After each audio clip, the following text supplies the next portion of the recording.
What if I told you that game-changing innovations don't start from creativity or taking risks? They start from our mindset.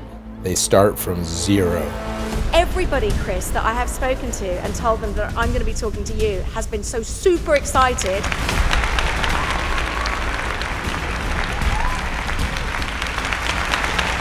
It's Chris! Let him hear you!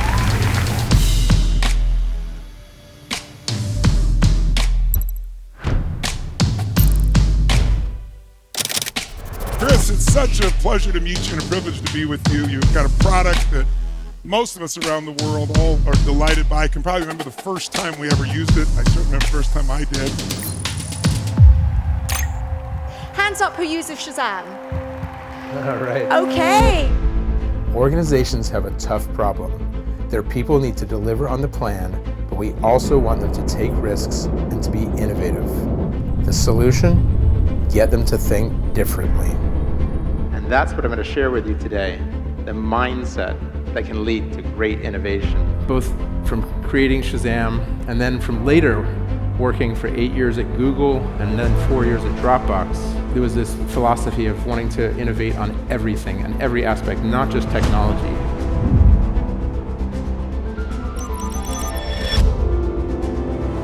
Whether hiring, human resources, culture, the use of office space, everything they like to reinvent from the ground up and kind of question the way things were done. And what do I mean by obsession? Well, I define obsession as something that you believe to be true, but most other people don't recognize yet. We start from zero thinking, you question the assumptions, and you break them down into the basic truths of what you know.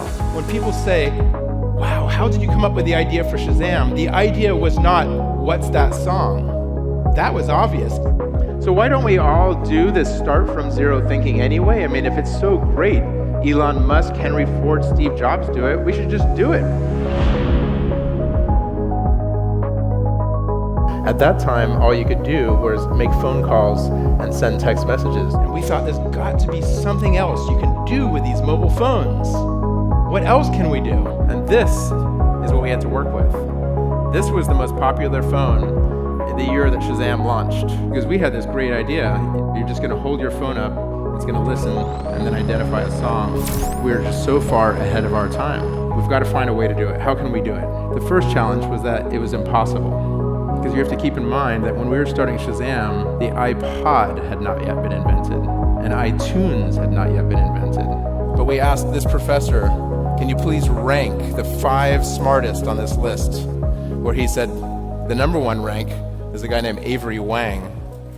So he joined, but the next problem was that he also thought it was impossible.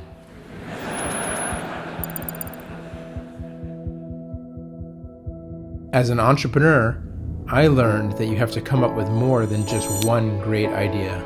You actually have to come up with hundreds or even thousands of great ideas to succeed. And one of the key motivating things for me in the early days of Shazam was when we pitched to a venture capitalist. He said to us, I don't see why anyone would ever use this. And so today, Shazam has had well over 1 billion downloads around the world, hundreds of millions of monthly active users. I have to admit, I did reach out to that venture capitalist, and I said, it turns out people will use this.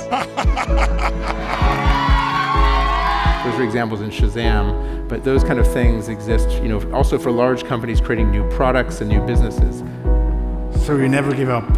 Yeah, never give up. Persistence. The greatest mistake is to think that what you did yesterday will be sufficient for tomorrow.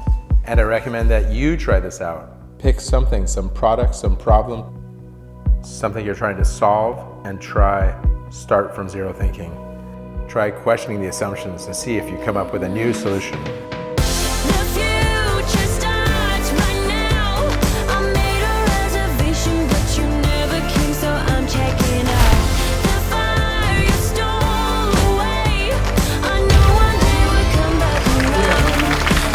Is now.